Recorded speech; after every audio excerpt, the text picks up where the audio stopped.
again we are here with the I think with श्लोक जो कि अभी मतलब फर्स्ट चैप्टर जो है हम लोग का वो हम लोग आज कंप्लीट करने वाले हैं. That is from we will start from shloka number 43 to 46 and chapter 1 खत्म हो जाएगा यहीं पे. आई थिंक इसके बाद चैप्टर 2 में आई थिंक कृष्णा कुछ बोलेंगे. चैप्टर 1 में अभी तक तो लास्ट जब तक हम लोगों ने पढ़ा था अभी तक हम अभी भी नहीं बोल रहे, अभी भी नहीं बोल रहे. He is acting as a good listener. So as usual I will start again. हमने जितना मतलब पढ़ा था उसमें हम लोगों ने यही जाना था कि Arjun is giving a proper reason not to fight for not to fight.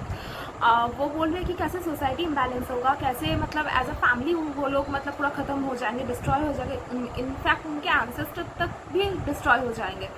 और ये जो भी महाभारत होगा ये मतलब फ्यूचर में मतलब फर्दर जनरेशन में क्या इम्पैक्ट देगा, मतलब उनके लिए ये नेगेटिव इम्पैक्ट ही होगा. So now we will learn shloka number 43 and in shloka number 43 he is saying that O Krishna, maintainer of the people, I have heard by disciple succession that those whose family traditions are destroyed dwell always in hell. In Shlok number 44 he is saying, alas, how strange it is that we are preparing to commit greatly sinful acts. Driven by the desire to enjoy royal happiness, we are intent on killing our own kinsmen. In Shlok number 45, he is still now giving reason, proper reason. Better for me if the sons of Dhritarashtra, weapons in hand, were to kill me unarmed and unresisting on the battlefield. In the last slok of chapter 1, he is saying, Sanjaya said, Arjuna having thus spoken on the battlefield, cast aside his bow and arrows and sat down on the chariot, his mind overwhelmed with grief. I think on the last मतलब श्लोक ये Sanjay I think बोल रहे हैं हम ये धृतराष्ट्र संजय मतलब जो मुझे लास्ट श्लोक में पता चला है कि संजय धृतराष्ट्र को बोल रहे हैं अर्जुन ने मतलब छोड़ दिया, वो डिसाइड कर चुका है कि वो युद्ध नहीं करेगा.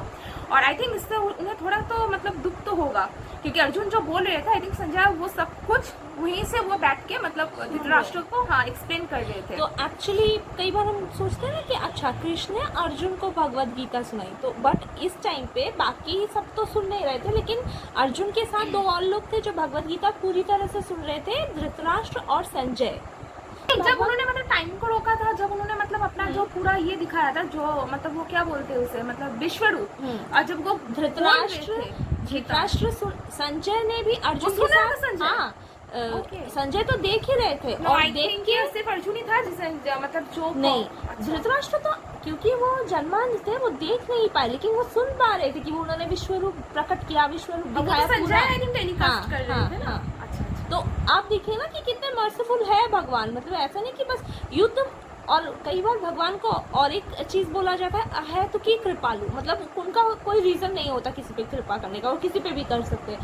युद्ध भूमि में इतने सारे लोग खड़े थे कि लेकिन किसी को विश्व रूप के दर्शन नहीं मिले, लेकिन महल में बैठ के धृतराष्ट्र को पता चल गया विश्व रूप के बारे में, और संजय ने भी दर्शन कर लिया विश्व रूप के. संजय ने दर्शन जरूर किया पर धृतराष्ट्र को दर्शन नहीं मिला, वो सिर्फ सुन पा रहे थे कि उन्होंने ले लिया. वो उनके लिए वही बहुत बड़ी चीज है. देखिए आज हम लोग भी तो सुनते ही है ना, हम लोग भी तो सुन ही रहे हैं शास्त्रों से या गुरु से.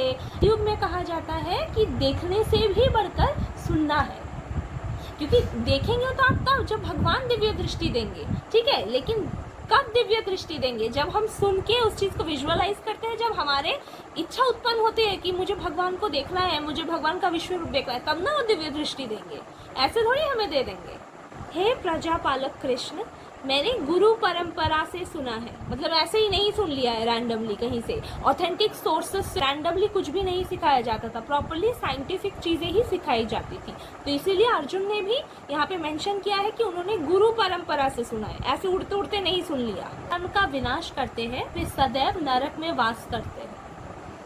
ओह कितने आश्चर्य की बात है कि हम सब जघन्य पाप कर्म करने के लिए उद्यत हो रहे हैं. राज्य सुख भोगने की इच्छा से प्रेरित होकर हम अपने ही संबंधियों को मारने पर तुले हैं. मतलब आप वो किसी को भी सही नहीं देख रहे. उनके लिए युधिष्ठिर भी गलत है, भीम भी गलत है, वो खुद भी गलत है, सामने वाले कौरव भी गलत है कि सबको राज्य सुख भोगना है. इतना अनिष्ट हो रहा है, किसी को कुछ दिखाई नहीं दे रहा है, इतने धर्मात्मा बनते हैं सब. यदि शस्त्रधारी धृतराष्ट्र कि पुत्र मुझ निहत्ते तथा रणभूमि में प्रतिरोध न करने वाले को मारे तो ये मेरे लिए श्रेयस्कर ही है। मतलब इतना विनष्ट करके मैं युद्ध करूं उन लोग से, हथियार उठा के, उससे अच्छा है इसके पुत्र मुझे मार डाले। मैंने धनुष बाण मैं रख दूंगा, मैं निहत्ता हो जाऊंगा, वो मुझे मार डाले। संजय ने कहा, युद्ध भूमि में इस प्रकार कहकर अर्जुन ने अपना धनुष तथा बाण एक ओर रख दिया और शोक संतप्त चित्त से रथ के आसन पर बैठ गया। संजय ने धृतराष्ट्र को सुना ही दिया कि उन्होंने धनुष बाण छोड़ दिया। जो गांडीव कभी अर्जुन के हाथ से सरका नहीं था, वो गांडीव उन्होंने एक साइड पे रख दिया और कह दिया कि मैं युद्ध नहीं करूंगा। मतलब उन्होंने अपना लास्ट जो स्टेटमेंट है वो दे दिया कृष्ण को, वो युद्ध नहीं करेंगे दिया। और शोक संतप्त चित्त से रथ के आसन पर बैठ गए। मतलब बहुत ही उदास होके वो रथ के आसन पर बैठ गए। ओके, सो अभी तक मतलब यही था कि उन्होंने मतलब उन्होंने मतलब ये कर दिया, मतलब जो भी उनका जितना भी उनको मोटिवेशन लेके आए थे वो सब कुछ सामने फैमिली को देखकर सब कुछ वो भूल चुके हैं। अभी उनको लग रहा है कि जो भी जिस भी रीजन से हम लोग ये महाभारत करने वाले हैं ये सब कुछ गलत है, इसका कोई ज़रूरत नहीं है, बिकॉज आगे का जो जनरेशन सब बर्बाद हो जाएगा, हम बर्बाद हो जाएंगे, एवरीथिंग विल बी डिस्ट्रॉयड। सो अभी वो लास्ट अपना स्टेटमेंट कृष्ण को दे चुके हैं कि मुझे युद्ध नहीं करना है, I don't want all this.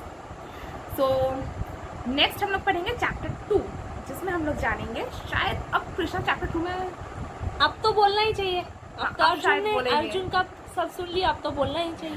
सो अभी तक वो मतलब एज ए गुड लिसनर सब बोले नहीं है भगवान। हाँ। भगवान थोड़ा लेट बोलते हैं। हम लोग को कई बार लगता है ना कि अरे यार मैं ही बोले जा रहा हूँ, मैं ही प्रे किए जा रहा हूँ, सुन नहीं रहे, तो वो थोड़ा लेट बोलते हैं। एक चैप्टर खत्म होने के बाद ही बोलते हैं। This are the things I can stop her, मतलब लेट बोलते हैं, ये बहुत बोले जाती है, तो भगवान को टाइम कहाँ मिलेगा।